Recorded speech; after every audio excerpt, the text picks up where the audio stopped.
And it looks like the game is about to start. So let's just focus on the next game here. This is game number 4 of the best of 5 series. It's a do or die for the Koreans. If they lose this game, then the foreigners will win the tournament. Knight and Lillekanin here doing an excellent run. Past winners of previous community run tournaments in the 2v2 scene. And the Koreans have decided on Isle of Slaughter for the next game. So in the bottom left here, we have the foreigners as Knight from Team LRKT, as the teal Zerg, and his ally, the Danish green Terran Lillekanin. On top, the Koreans, MyuNgSiK has been playing an excellent Protoss, again in Protoss red, with his ally, Fox, the purple Terran. So we're curious to see how both of these teams play now. The Koreans are the ones who chose this game here. I'm also quickly seeing here in chat that Ken is notifying me here that his ally is Zoun Prime.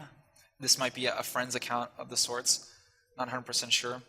I'm not well acquainted with all the different people on the Prime team, but they've been playing an excellent game, so the Koreans are definitely a solid comp here, even with the Protoss Terran that arguably can be one of the weaker compositions in 2v2, have been bringing out a very solid game.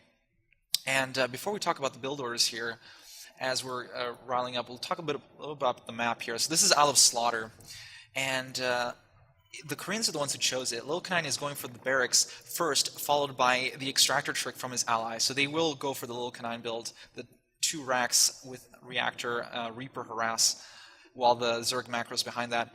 Now the Protoss Terrans, they chose this map, so they're comfortable with this map, and we've seen Lillekanin and his Zerg ally Knight here perform exceedingly well on this map with a Bio plus Roach timing here, a 2-base push out where they just destroy these rocks here in the front and then just waltz through the middle. At the same time, we're also seeing that the Protoss team decides to go for a Nexus first. So they're comfortable now. On this kind of map, there's no rush, there's no shenanigans going on. It's going to be the Terran this time that's going to be scouting for the top team.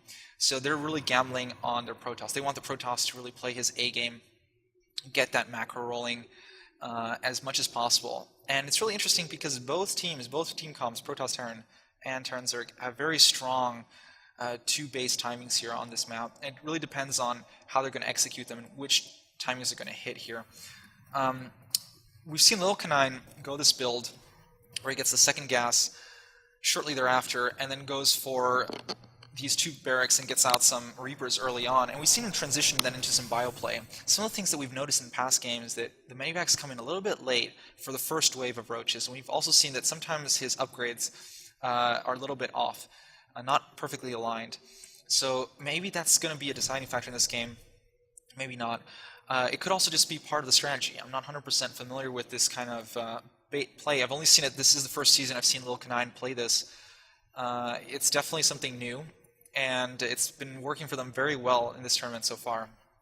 So maybe the first wave of their Roach timing is usually just to put some pressure to soften them up in case there's too many static defenses like bunkers and cannons or stuff like that, and then they'll follow up. That being said, we've seen this against Protoss Zerg. We have not seen this against Protoss Terran, so it's too early to say if this is what they're going to go for. We are though seeing no gas here for Knight, so this could be a sign that maybe he's just going to macro. He's making a few lings here just in case some Reapers come from the bottom, but little does he know that the top Terran is going for a standard 1-1-1 with a second gas, so probably Cloak Banshees are going to be on the way. He is making a few Marines here just to shoo off the Overlord. Doesn't want to get scouted, doesn't want his second gas to get scouted here as well. And the Reapers here are going a very long path. I think they're trying to see if it's going to be Proxy Oracle or something like that. They just don't want to get caught with their pants down. Just a safety turret here coming down. Lillekanin has had issues with air Protoss a long time, but they did see this Nexus here with the Overlord over here. So there's a little bit of poking going on here as both teams try to feel themselves out here, and a lot of Reapers here. So the Korean team, I think they saw this before, so they must realize, okay, it's the same build as last game. He's just going to go one base for a while and just crank out some Reapers as he starts doing sort of catch-up game with his CC here. At the same time, last game, our Protoss here, he went very strong one base with that air pressure. So this time around, he's getting his natural very, very early. So he's going to be able to capitalize on that extra income and infrastructure. And just remember, our Terran at the bottom here, Lillekanin, is not going to be able to aid the Zerg for quite some time. He has to catch up for a little bit. So the top team, if they do some kind of push timing with a lot of their units here, it's going to be very dangerous. And we're seeing here that the top Terran did not decide, in fact, to go for a 1-1-1. He stopped at the factory after getting a few Hellions, instead decided to get his own CC down and put down an eBay. I'm not sure if this eBay is for towers because they don't really it's not the timing right now for any kind of air. It's probably just to get some early upgrades. This is already indicative that they might just go for some kind of timing push. We are seeing more infrastructure, so this eBay might be to fall in line with some kind of really strong timing here for the Protoss and Terran. More infrastructure coming down here. Look at this. Not even getting his gases. Only now they're getting. So he's doing some kind of constructed build here. That is definitely falling in line with what the Terran is doing. The upgrade rolling here as well. So this is going to be a Protoss Terran strong timing that's going to hit before the timing of the Terran Zerg, especially since this infrastructure here from Lillekanin is a little bit late. That being said, his starport is going to come a fraction of a second earlier here. So things are just falling in place for both players. It's really hard to say who's going to be hitting here. We see that the stim is going to come in before for the top team before the bottom teams. But Lillekanin's +1 is going to come in before the +1 of the Korean Terran here. So overall, very interesting executions of these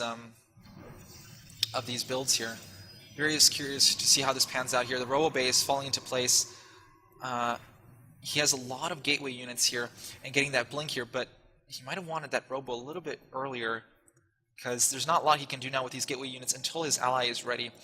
Like the Protoss timing is coming in soon, but his ally's timing is not yet there. He needs the medivacs, he needs to wait for his upgrades to finish. Whereas the bottom team, Zerg is always a little bit ahead of the Terran, so his Zerg is ready, and the Terran is coming in here. We see the medivacs coming out, and this is probably the best, the one time where Lillekanin executed this build almost to the dot. Look at this, the medivacs coming out, and just as they're coming here with these units, the roaches are getting ready in gear to move out. I don't know if they're going out. They scan, they're assessing, should we go, should we not go? And Knight wants to go. He's just ready for it. He really wants to put on some pressure here. He wants to force some misplays from the top team. They also see these Hellions. They do not want to reveal this Bioforce just yet. Lillekanin is not exactly sure if it's just time right. He's waiting right now for I guess another round of medivacs or a little bit of extra units here to join in on the fray. And it looks like both teams, they're not going to hit this. They're not going to go for this. Both teams are just thinking to themselves, okay, the other team is going for 2 base timing. We're just going to stall. We're just going to wait. It's hard to say, you know, like at any moment here from the Robos, something could pop up. If a Colossus pops in like halfway throughout the battle, an extra Immortal or something of that sorts could really play in the favor of the PT team. So I think both team wants the fight to occur at their ramp right now. And Knight here just going for the 3rd base. He realizes, well, if we're not going for that timing, I'm just going to start macroing. I'm just going to put down this base here, and I'm going to start switching my tech into Swarm Host. And here we go. A blink comes in here. An early stim here just poking around. It was just the Stalkers that were out. They didn't get caught off guard. And now with the Medivac Vision, he's starting to work on this. There's not much he can do here. He's just trying to like see if he can get any free picks. And the +2 is rolling out for our Zerg at the bottom here. So with that Swarm Host, Roach and Swarm Host, he's going to be able to start barreling down in the middle and deny further pressure on the thirds. We're seeing a similar situation as in Game 2 for the Koreans, where it's just really hard for Protoss Terrans to secure 3rd bases in a lot of these 2v2 maps, and that's why it's regarded as one of the weaker compositions here in 2v2.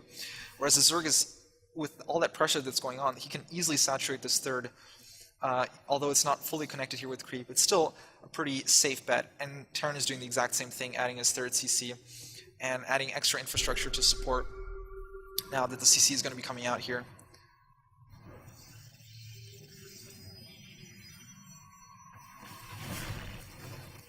So Protoss here just waltzing here on the creep is going to clean out some of these tumors, and his army is sort of pinned out. They know, the bottom team knows, the foreigners know that Terran units here all the way at the top out of position. They're just waiting for an opportunity. They're going to pounce onto this. There's not a lot of Colossi, just Stalkers pretty much. It's going to be Blink Stalkers. They're not underestimating these Blink Stalkers. A lot of Force Fields caught these Roaches out of play. He wasn't looking at them, and the Stalkers just blink into the blind up here. And look at this. MyuNgSiK is just 1v2ing them at this moment here. There's nothing the bottom team can do. They were on creep, but out of position here. The engage was in Protost's favor, and now his Terran ally joins in on the battle and stims now, and the bottom team finds themselves in dire straits here. It looks like their supply just plummeted here. The Terran here lost a considerable amount of supply. The problem with this build that he started out with is he gets a lot of pressure and scouting information, but if they don't do some damage when the Roach's timing comes out, it just doesn't compete with the macro builds that the Protoss Terran team built here. And it looks like that those Swarm Hosts are just getting picked out. They come out, but 1 or 2, 3 Swarm Hosts aren't going to be able to do anything, and the bottom team is GGing. That is a quick game 4 there, and it's going to be a 2-2 tie now, so we're going to go now to the 5th game. Wow, guys, GG's.